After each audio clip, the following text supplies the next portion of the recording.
out here at the bee gum this morning. It's about 60 degrees and I've had a few nice days here recently. I've had the observation hive bringing in lots of pollen and queens went into full laying, so that's good. All signs of spring. But here at the bee gum, I've been coming down in the last couple days and checking just to see if the bees survived. And during the winter, what I like to do is just give them a slight tap or a knock, not just on a bee gum, but on a beehive, and you put your ear against it and you can usually hear the hum of the bees, which tells you they're still alive. While I've tapped, kicked, beaten on the side of this, I hear nothing. I came down the other day when it was almost 70 and I had bees going in and out, but I noticed there was no pollen on any of the bees going in. This told me it was probably due to robbing. So what I've done this morning, as you can see, I've backed these screws out. I've actually taken the winch strap off that was holding it all together.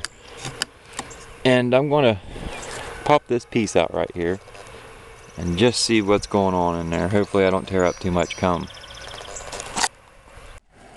Okay, so here we go. I'll wiggle it a little bit.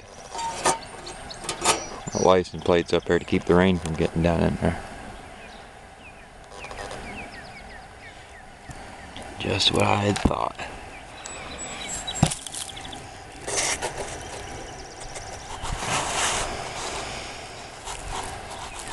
And just some dead bees, and then if you look back in here,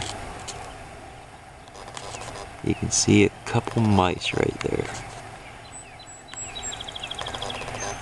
Well, let me tell you, these mice have got to go. But look at all the dead bees.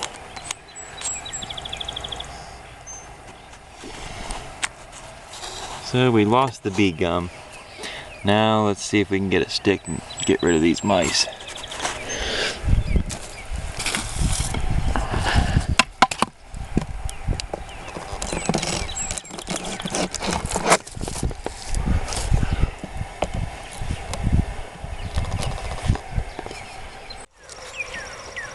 So here we are. I've chased the mice up into the hive. I didn't really get a chance to get them like I wanted to, but I imagine eventually what I'm going to do is just tear all this comb out of here and melt it down.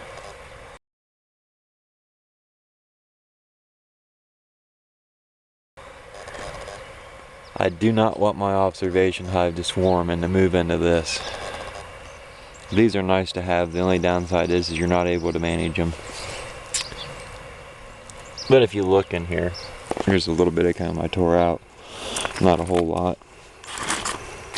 But if you look in here, you can see the combs are running a little bit of every direction here. It's pretty interesting being able to see the inside of the bee gum.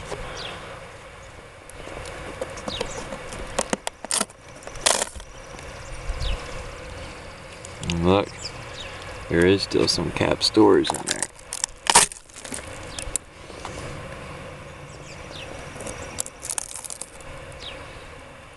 Honey.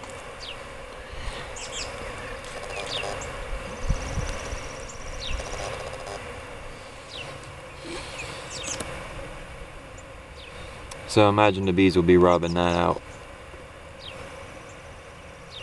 Imagine if you dig back in there some more, there's probably a little bit more.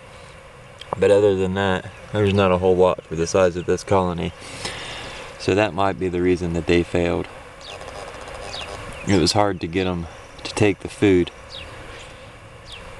I had this feeder sitting on top of it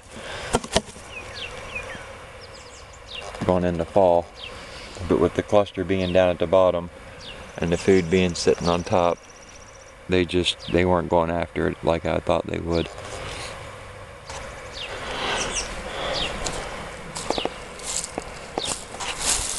Go look down into it from the top.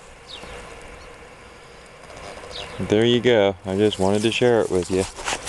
Lost the bee gum.